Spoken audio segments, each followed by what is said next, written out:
Hello, hello, everyone. It's Dr. Tamara Beckford, and welcome to Inside the EntreMD Business School podcast. Alrighty, I am excited. We have one of our stars here. This is one of our wonderful doctors. I'm going to introduce her. This is a tidbit, but I'm going to have her tell us all about herself, the name of her business, and where she is practicing. Alrighty, go ahead, Dr. Sarolta. Let us know all of that great info. Dr. Bradford, thank you so much for having me. I'm so excited. I have known you for 3 years now. I've been in the business school for 3 years. I cannot believe it. And I absolutely love you and I love the business school. So my name is Sarolta Szabo. I'm a dermatologist, board certified dermatologist practicing in the south suburb, one of the south suburbs of Denver, Colorado. I practice in my own private practice, Alta Vista Dermatology. It's 15 years old. And I did my residency in Ohio at Case Western Reserve and moved out here 20 years ago. Oh, love it, love it, love it. So 15 years in practice. Oh my gosh. One would think, already, if you have been in practice that long, what more can one learn from the business school? But there's so many things. So let's talk about some tangible wins that you've had within the last year being in the school. Tell us, what are some of your biggest tangible wins? Okay, so I try to think about the big things that really move the needle in my practice. One of the most important things was actually we opened. So I practiced medical and aesthetic dermatology, medical, surgical, and aesthetic dermatology. And we actually started out in our current location with, I believe it's like a 3,500 square feet. And then we expanded to 6,000 and then 9,000. And we added 3,900 square feet last year. And that is just our aesthetic space. I will tell you, I started just as a medical and surgical, and as the need arose from my patients for aesthetics, it kind of grew, but we always mixed it with our medical clinic. And last year, actually, we opened just a spa space in the same building, and it's 3,900 square feet. And we moved all our equipment and all our aesthetics to that space. So that was one of our biggest wins. And I really had to push construction and renovation so that it is open to our big open house, which we always have in September.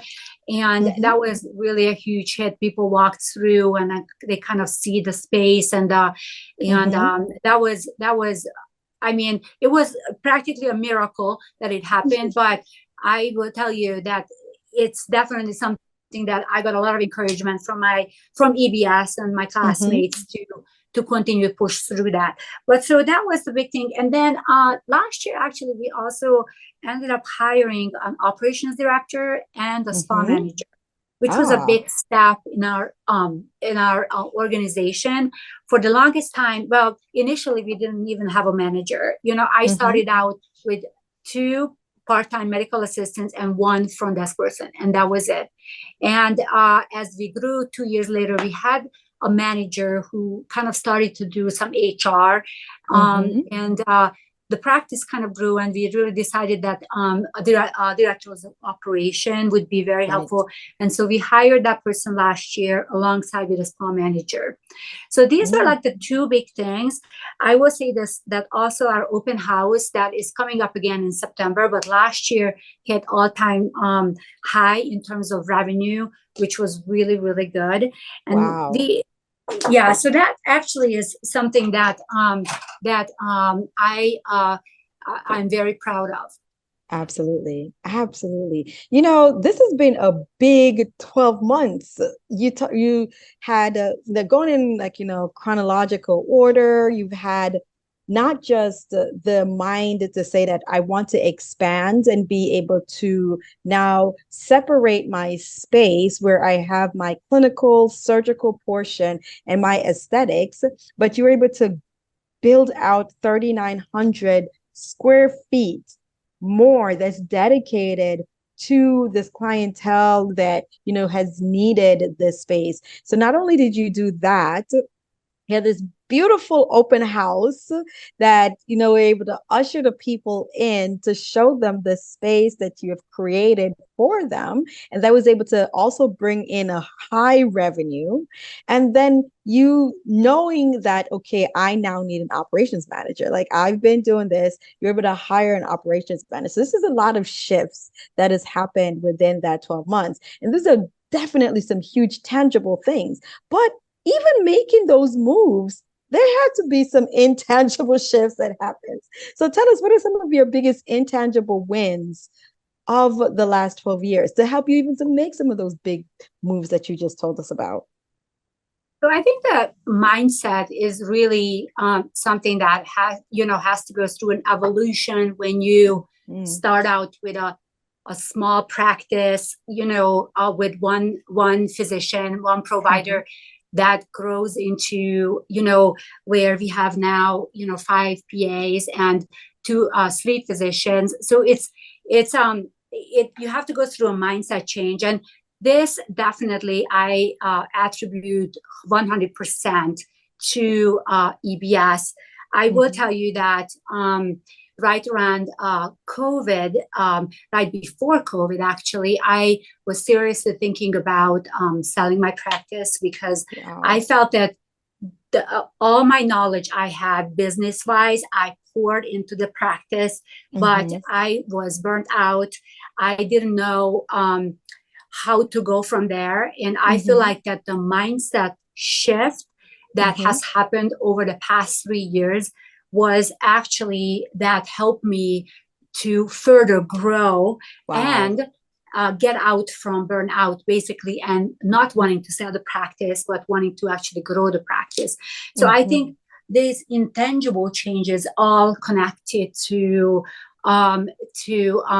this mindset shift that basically happened over the past 3 years while I have been in EBS. And then it kind of rubbed off on my, secondarily on my leadership. But I will say this, that my meetings that I conduct, they are much more effective. I am much more goal-oriented. So as we learn in EBS, I do the 90-day planning. And we created a Google document for our leadership to follow through and check the lists, what we have for the 90 days. So we track our progress. I have, developed my CEO calendar. And then I cut back some of my actual clinical time to work on the practice and not work in the practice. So I think that all of these things, the mindset change is the most significant.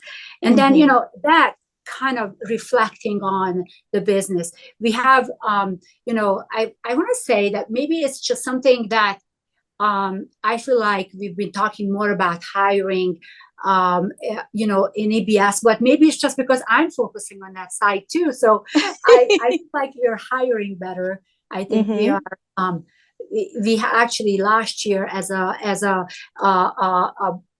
evidence of this, we actually let 2 people go who were quite negative, and they were actually good what they were doing, but they created a negative environment around them, and people felt miserable as a colleague in their aura, So we actually had to let them go. And it was the longest time. They were with us for a while, but this is something that Dr. Una is a very, strong advocate that you can't have that in your practice. So I'm very proud that last year, actually, both of these individuals, we advised them to go where they're happy, because clearly, even though they were with us for a long time and they were making a good amount of income, still they were very negative. And I really think that just to create that culture, that environment is so important,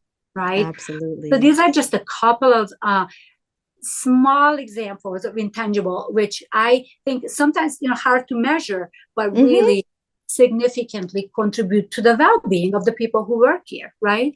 Because Absolutely. we don't want others to burn out and become negative while they're having a negative environment. Wow, so many great pearls that you've just dropped. And you're dropping these pearls and we're listening to them as, wow, these are pearls, but this is lived experience that you have had over this last year and over the last few years too, combined, that has helped to shape the practice that you have now, to shape it and mold it into something that you love and you're building and you're expanding. When 3 years ago, or three going on four, we'll say now 4 years ago, you wanted to just get rid of it, like you were done, and now you have fallen back in love with it, and you have it flourish and blossom into the point that you've recognized where some of the points of changes need to occur. And sometimes you have to make some difficult decisions. And some of those difficult decisions are people who have been within the practice for a while. And, they are contributing financially, but emotionally, they're taking a toll on those who are around them. And so you had to make the hard decision to say, let's have you go elsewhere where you are happy. Because if they are unhappy, then they're bringing that same negativity to the workplace, and it's also permeating through others, and others around them are not getting to be their best. So you allowed them, those two individuals, the opportunity to find another environment where they will thrive, and then they'll be happy. And as a result, your practice began to thrive even more because that negative space had been removed. So this is just a lot of powerful lessons for someone who's like a veteran entrepreneur to really sit and to think. Expanding is great. The mindset to be able to do so is important, but also expanding the team by recognizing where I need to make powerful shifts are great. You said your leadership, you've implemented some of the techniques that we use here within EBS. We live our lives 90 days at a time, where we set goals, and you've been also to impart that within your team, and you're seeing how that is not executing those goals, how not only is that expanding the team itself, but their mindset and the growth that's going on within your leadership team. So these are all very, very powerful. Now, with the ups, there are definitely downs. And some of the downs happen. And within EBS, we really call those lessons. So tell us, what are some of the biggest lessons that you have learned within the last 12 months being a part of the business school? I think the biggest, I will mention two. And, I would say this, I personally think, I have learned that life is 50-50, and not because I like it, but I have to think about this every day because, there are challenges every day. And you think that, okay, I got this now, I've been in this for 15 years, but there are challenges every day. And there is no such thing as being on safety waters. I think you always have to have your sensors out. You have to kind of watch out for troubles. But this is again, reflecting back to EBS. I feel like that, just by talking about it constantly really has helped me to kind of find things sooner. When we're not talking about the big fires, because of course that's very obvious, but some of these things actually kind of under the table, and then all of a sudden come up, right? So all of a sudden the volcano erupts, right? Absolutely. You want to kind of catch it before the lava is flowing all over. So the two big things one is I was a little bit loose about looking at numbers. And I think being in this for so long, and I've always been very conservative with the finances, and this is how we could grow, and we kept reinvesting. But this is something that I think for the past couple of years, I didn't look at the numbers on a monthly basis. And we did overspend last year. Then so our money that we spent was more than what came in, and it took me a while to actually figure this out, just because I wasn't so diligent. So those very good practices kind of got loose, just because we were doing so well beforehand. And I think partially because we hired this directors of operation, and I had a real high trust in her. And here comes my second point in terms of learns, that we hired someone who had experience in the operations department. However, her experience came from a large institution.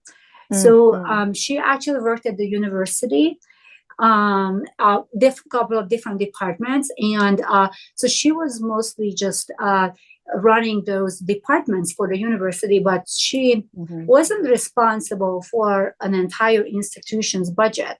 So her way of improving and getting things better was a lot of extra spending. And by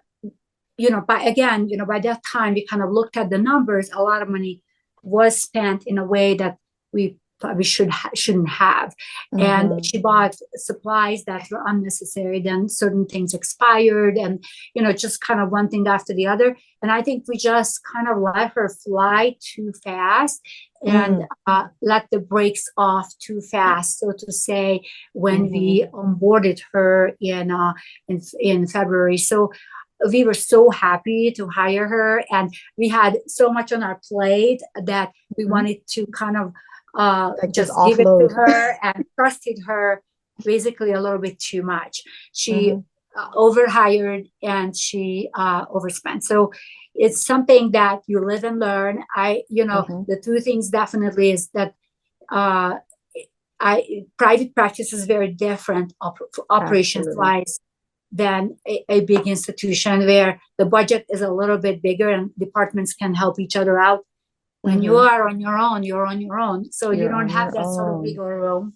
So these are the two big ones. And I think I think it really shows that no matter, it's not a new practice, and it shouldn't have happened. And it did. So, but we definitely learned. Absolutely. And, I love that you are able to articulate to those who are listening that says like, hey, I've been doing this for so many years and I am still learning lessons. And there's still times that I make things that are mistakes.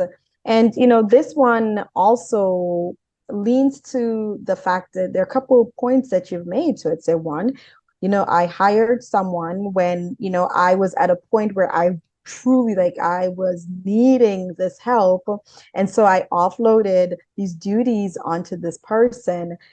And I wasn't being as diligent as I was the prior years on this, because I trusted that they would get that part done.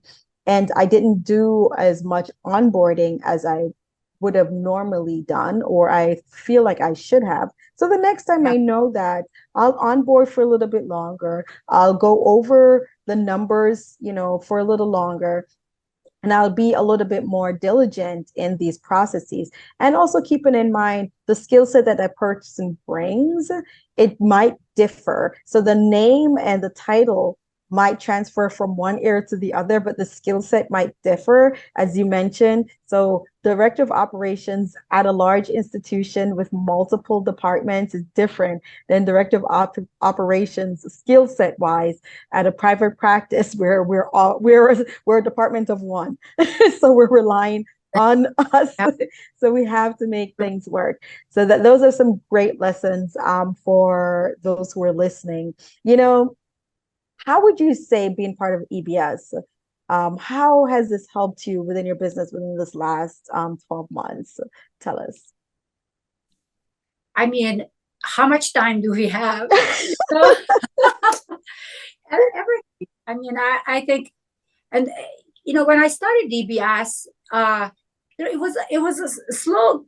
Some of the students, I watch them and they just take off from day one. Okay. I wasn't one of those students, and I already had a practice, but I was a little bit skeptical. In some ways, I felt that I already have a practice, but I was burnt out. So slowly I started to implement things. But last year was a big one.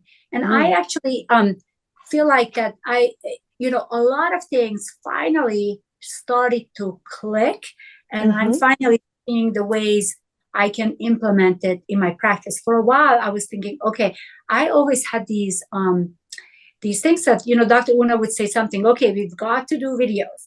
And then my mind is like, oh, okay, you don't need to do videos. And, so I had this negative chatter. And so it took a while for all this to actually kind of, I could actually go beyond my objections. And I finally would look for ways how I can implement things in my world. Because for the longest time, I thought, oh, this is for sure not for me. And, no, these are real thoughts. And I'm so happy that you're saying it, because that's what the mind will say. Well, that's for those who are doing this other business, right? Exactly. So my mind would just have this negative chatter. It was like, okay, well, that doesn't apply to my practice. And then, as I started to do more thinking, as I have gone to more meetings, and we had more time we have all these times when the nice music comes on and we have time finally to think. Because when I'm at home, when I'm at work, I'm going 100 miles per hour. So you don't have that time to think. But when you finally let your guards down and finally like, okay, well, I'm going to give this a thought, because somehow she's saying, I'm going to give it a trial. Then all of a sudden I can see how this can be implemented in my system. So the 90-day sprint, it was a new thing last year.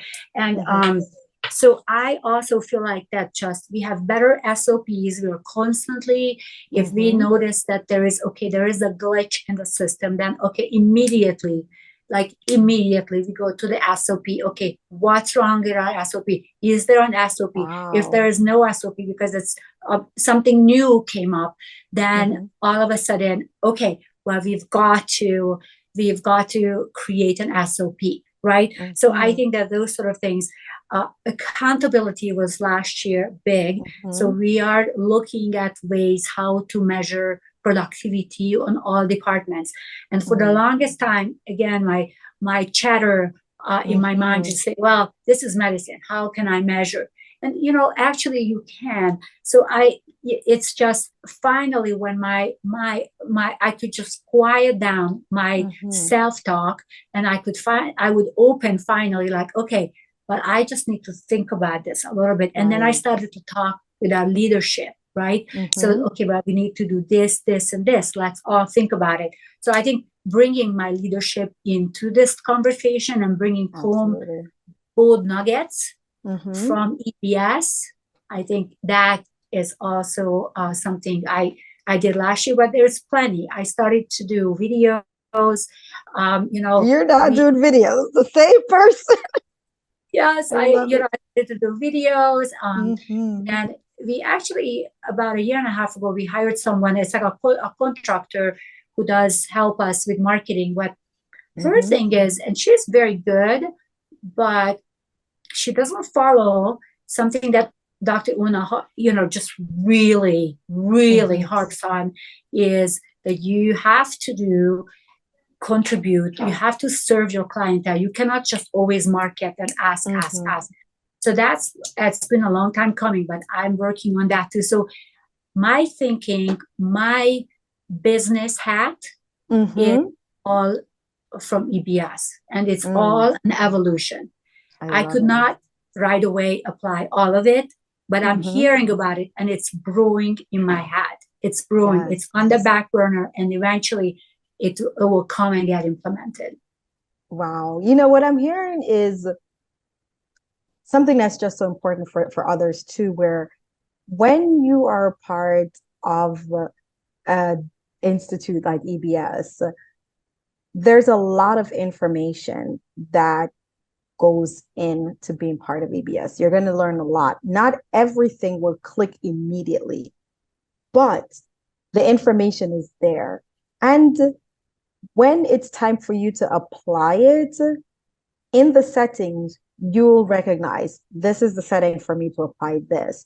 And also, it makes you more well-rounded when it comes to thinking about yourself as an entrepreneur and as a business person. So as you mentioned, you have someone doing marketing, but you're looking at them and saying, I recognize that this is a marketing team and marketing, company, but I, as someone who learns marketing as a part of EBS, can see the gap that exists within that person's technique because I am empowered enough because I have learned marketing, right? So now if it's not working, I can see, well, there's a gap here because we haven't touched this particular portion of marketing. And then also you mentioned too, when life is so hectic, there's times where you're busy at home and you're busy at work, 100 miles per hour in each environment. We have these 90-day sprints where there's time we sit and we're in class. And like you said, the music is going, there are prompts that are given to us. And then it's time for you to now to create. And even just that space allowed you to sit and be able to learn, like, oh, this is how I can apply what I'm learning to my business. Because outside of that, the negative mindset, the chatter that kept coming in was saying, this doesn't work for you, this doesn't work for you. But just getting that time allowed you to hear and to see how it does apply. So I love that. I love that. Alrighty. So, Dr. Sarolta, there's some people out there that are thinking about joining the business school, but they're like, I don't know, I'm on the fence. What do you say to that person? Well, I mean, it's the best investment you can do if you want to wear the business hat. If you want to be a physician entrepreneur, you need this group. I, partially my burnout was from the fact that I was lacking the knowledge that we don't learn, in medical school. I don't have a business degree. And I spent countless hours of trying to learn things. Everything took me so much longer. So you can definitely speed up the process. Absolutely. But the other aspect is all the other physician entrepreneurs who are in the group and the camaraderie, the friendship. You find your people. If you are a physician entrepreneur, your mind operates differently than normal people. So, and questionable what is normal, right? Because this may be normal and they may not be normal. But the bottom line is that, so for me, as a relaxation while I am in the beaches of Mexico in the shade, covered up with sunscreen, I think about how I can improve my business. And this is weird for a lot of people. And a lot of times you can feel like you are an oddball in your neighborhood. You are an oddball at the school with the soccer moms and the school moms. And it's really lonely if you don't find somebody to discuss it with. Yes. And it's really good to hear others and think together and troubleshoot together and still having fun. Let me tell you something. This mindset is a torture for some people. So you will not find them. You will not find them a good company because they don't want to talk about this. The only thing they want to talk about is the movie theaters, the shows, the new series, and these are things that, for example, for me, it is not something I want to talk about. And I will say, sometimes I do go to the movies. I will go a movie here and there. I certainly don't watch a whole series because I don't have time. That's not something I want to spend time with. However, the growth mindset, the people we all together at EBS, we want to create something. We want to grow together, and that's fun. And that group you can't find. People who will encourage, inspire, and there with you, thick or thin. Love it. Well, there you are. The group that would encourage you, inspire you, and really help you to realize that your uniqueness is something that is embraced. And there are others who have similar qualities. And it's okay if you're not into the series wanting to do all that, because there are a few of us out here who feel the same way. And we bind together to help each other build these amazing businesses that are having amazing impact and will leave an amazing impact here on this world way beyond our time here. And and that's what we do in EBS. So hey, if you're out together. there, yes, create yes, together. Yes. And we do it together. Absolutely. So for those of you out there who are thinking, have an inkling, if you'd like to be part of the business school, connect with us, connect with Dr. Una, connect with Makita, and see if this is the place for you. It definitely is a place for us because we love it here. And, we are some of the doctors out there that's making the most profitable businesses, that's having the most profitable impact here on healthcare and beyond. So those of you out there who want to join us here in the business school, we look forward to having you as our colleagues. And with that, we're going to end today's episode of Inside the EntreMD Business School. Thank you, Dr. Sarolta Szabo, for stopping by and blessing us with some great insights. As a veteran entrepreneur who's been through burnout and has found the love and passion for her business, that she's excited, that she's expanding and growing and increasing in her leadership roles and, teaching and really, really stepping out of the comfort zone, which that's just our zip code, out of the comfort zone, but we're having fun doing it together. So thank you so much for joining us. And any last words for those who are listening, Dr. Szabo? I just want to say that there is no other group like this. There are other business groups, but to find your physician entrepreneur group where you learn the basics and the advanced skills of business, running a business, to be successful, to grow together with a whole bunch of friends who all enjoy to do the same, and we all encouraging each other. It is a very unique group. There is none alike. Love it. Love it. Well, thank you so much, Dr. Szabo, and thank you all for joining us today.